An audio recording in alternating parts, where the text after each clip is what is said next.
چه عروج سرخی چقدر دل ما تنگ و حزین است، همچون که رو خورشید صد حال ز خون آذین شده، چون آفاق خونین است.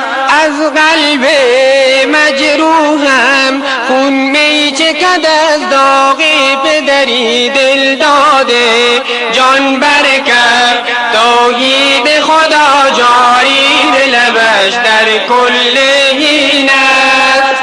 یا رب قیامت کرده ای هنگام ما را، آشفته در سوگ بهاران شام ما را. یا رب منادی ندای پاک توحید، گردان از این گل دسته ها پیوست جاوید. باران آبادی بر دشت خشک و بی آب، خورشید مکتب ها دیگر ندارد مهتاب.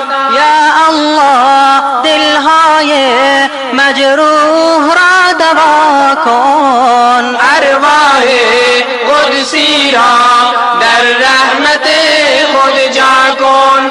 چه عروج سرخی چقدر دل ما تنگ و حزین است، همچون که رو خورشید صد حال از خون آذین شده، چون آفاق خونین است. از قلب مجروحم خون می چکد، از داغ پدری دل داده جان برکب. توحید خدا جاری به لبش در کل حین است. یا رب قیامت کرده ای هنگام ما را، آشفته در سوگ بهاران شام ما را. یا رب منادی ندای پاک توحید، گردان از این گل دسته ها پیوست جاوید. می بیند باز آیا حوض حسن آبادی دگر دل سوز و جان برکب.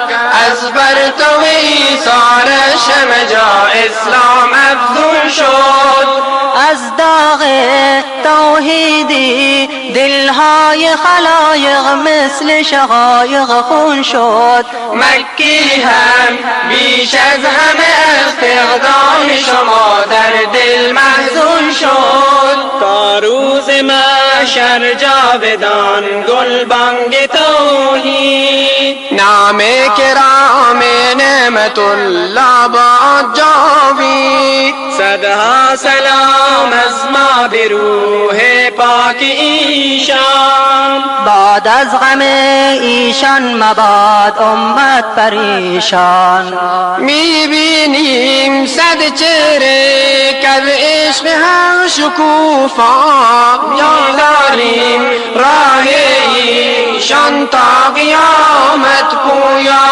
یا رب شیخ الاسلام بادا همی پاینده، محمودا دل را کن از نورشان تابنده. چه عروج سرخی چقدر دل ما تنگ و حزین است، همچون که رو خورشید صد حال ز خون آذین شده، چون آفاق خونین است. از قلب مجروحم خون می چکد، از داغ پدری دل داده جان برکف. توحید خدا جاری به لبش در کل حین است. یا رب قیامت کرده ای هنگام ما را، آشفته در سوگ بهاران شام ما را.